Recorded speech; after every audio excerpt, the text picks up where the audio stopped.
어릴 때 부모를 잃은 정지아는 삼촌 정진만과 함께 살아가다가 대학에 입학하며 학교 근처에서 자취를 시작했습니다. 그러던 어느 날 정지아는 삼촌이 스스로 목숨을 끊었다는 경찰의 전화를 받죠. 삼촌은 돌이켜보면 좀 이상한 사람이었어요. 정진만은 고등학교 진학을 한 달 앞둔 어느 날 후련 나이키 더플백과 함께 사라졌다가 정확히 20년 뒤 돌아왔습니다.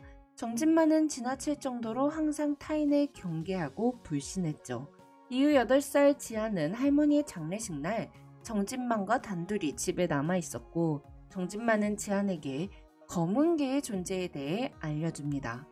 검은 개는 어디에든 있어. 그러니 싸움을 피할 방법 같은 건 없다는 거야. 놈 앞에서 내가 강하다는 걸 증명해야 돼.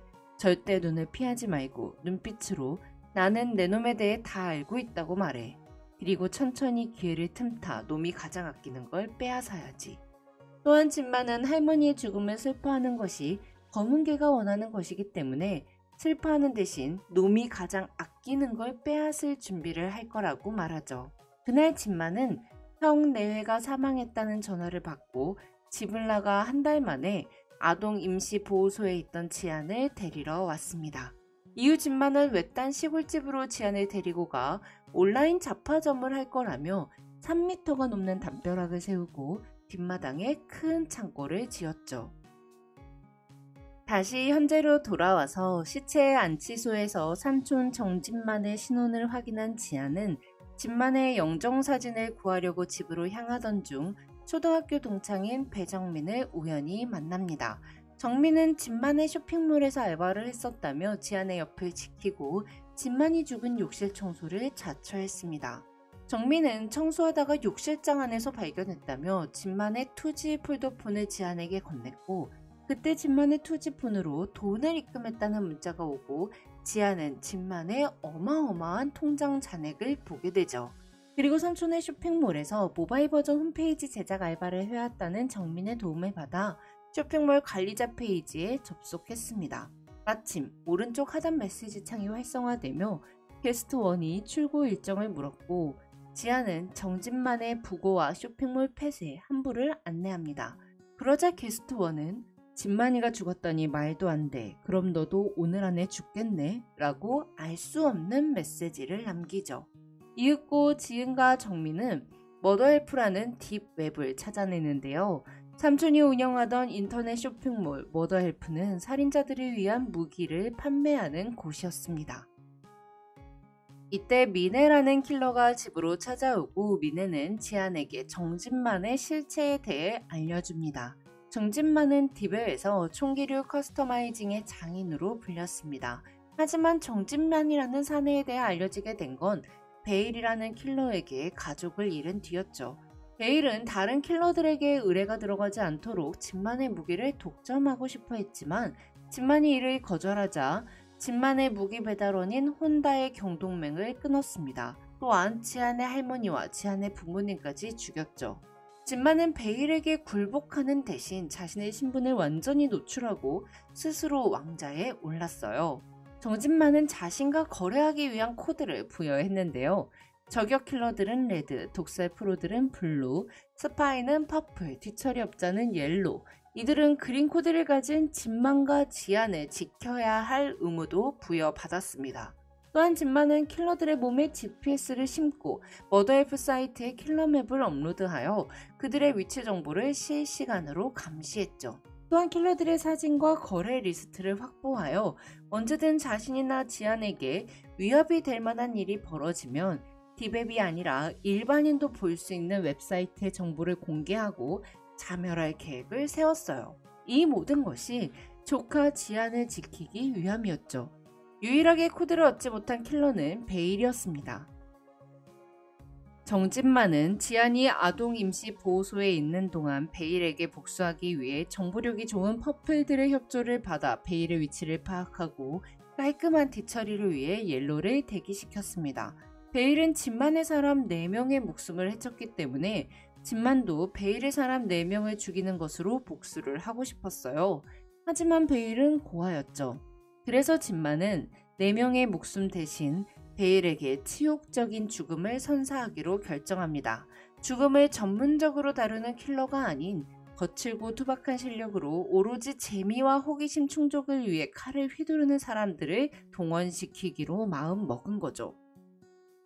킬러들은 살인자들을 호위해 베일의 침실로 향했고 시신 수습 과정에서 돋보기와 핀셋이 필요했을 정도로 잔혹한 죽음을 베일에게 선사했죠. 하지만 이후 베일 제거에 참여한 살인자들도 코드를 요구했습니다. 코드가 생기면 손쉽게 무기를 구매하고 사체를 은닉할 방법이 생기니까요. 미네를 비롯한 킬러들은 살인자들을 암살하자고 삼촌을 설득했지만 코드를 요구한 살인자들 중 한 명이 다른 범죄로 이미 감옥에 들어가 있었기에 살인자 전부를 제거할 수 없게 된 진만은 어쩔 수 없이 살인자들에게 블랙 코드를 부여했습니다. 이 모든 사실을 말한 미네는 정진만이 스스로 목숨을 끊은 것이 아니라 살해당했음을 알립니다. 한편 정진만의 죽음이 알려지자마자 킬러 레드코드와 살인자 블랙코드들이 원하는 물건을 쟁취하려 정진만의 창고로 몰려오면서 지아는 위기에 처하게 되는데요. 하지만 정지아는 정진만의 조카였고 정진만은 지난 10년간 알게 모르게 지안을 훈련해왔어요. 진만은 지안에게 모형 권총이라고 속이고 총을 쏘는 자세를 알려줬으며 잘 들어 정지안으로 시작하는 진만의 말 속엔 유사시 살아남을 수 있는 방법들이 숨어 있었습니다. 지안은 삼촌이 집안에 남긴 유일한 숫자인 삼촌의 중학교 학생증에 적힌 030117을 누르고 삼촌의 창고 안으로 들어갑니다. 창고 안에는 쇼핑몰 직원인 브라더가 있었는데요. 브라더는 베일에 의해 죽은 혼다의 동생으로 창고 안에서 창고 밖을 모니터링하는 업무를 담당해왔어요. 정진만이 죽은 날 브라더는 정진만이 정해놓은 매뉴얼에 따라 창고 안에서 나오지 않은 채 지안을 창고 안으로 피신시킬 수 있도록 미네에게 연락했습니다. 그래서 미네가 진만이 죽었다는 걸 알고 있었고 빠르게 찾아왔었던 거였죠. 브라더는 이 쇼핑몰은 이제 유일한 그린 코드인 정지안의 것이 되었으니 주인이 없는 쇼핑몰을 약탈하고자 하는 레드와 블랙들을 제거해야 한다고 말합니다. 이후 지아는 브라더의 특수 처리된 렌즈를 통해 정민이 셔츠 호주머니에 고정해 놓은 볼펜으로 현장을 몰래 찍고 있다는 걸 알아챘습니다. 정민은 머더헬프의 경쟁업체인 바빌론에서 진만에게 보낸 해커였죠.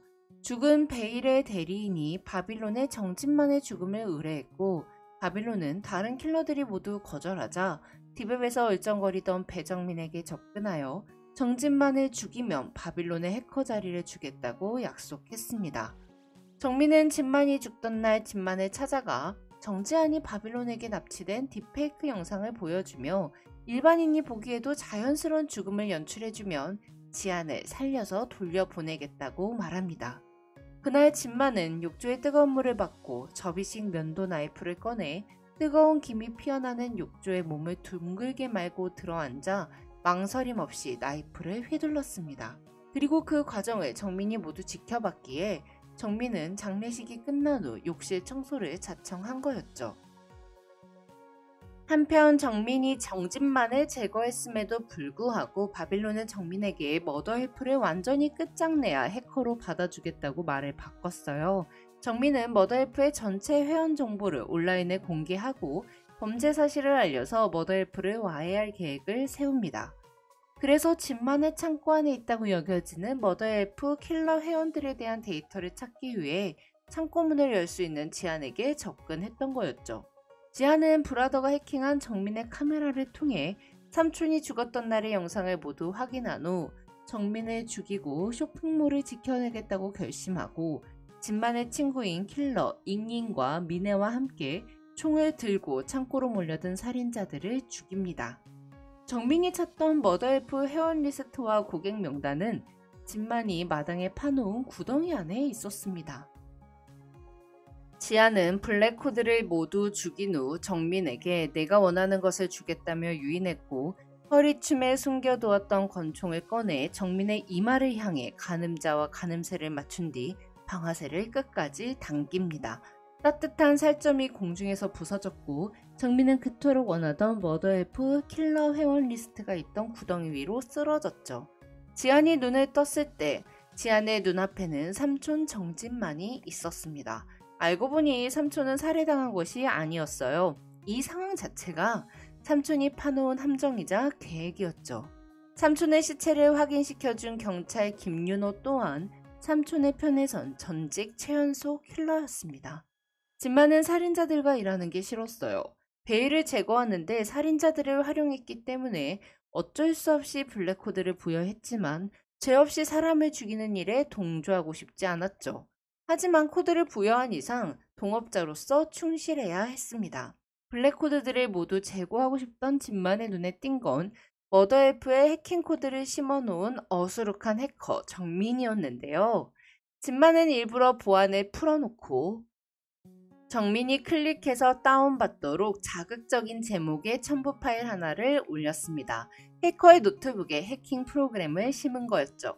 정진만은 오랜 친구이자 고객인 익수를 내세워 베일의 대리인인 척 바빌론의 머더헬프의 와해를 의뢰했습니다. 그리고 정민은 욕조에서 전진만의 죽음을 눈으로 직접 확인하지도 않은 채 낭자하게 튄 피에 놀라 네 발로 기어 집을 떠났죠.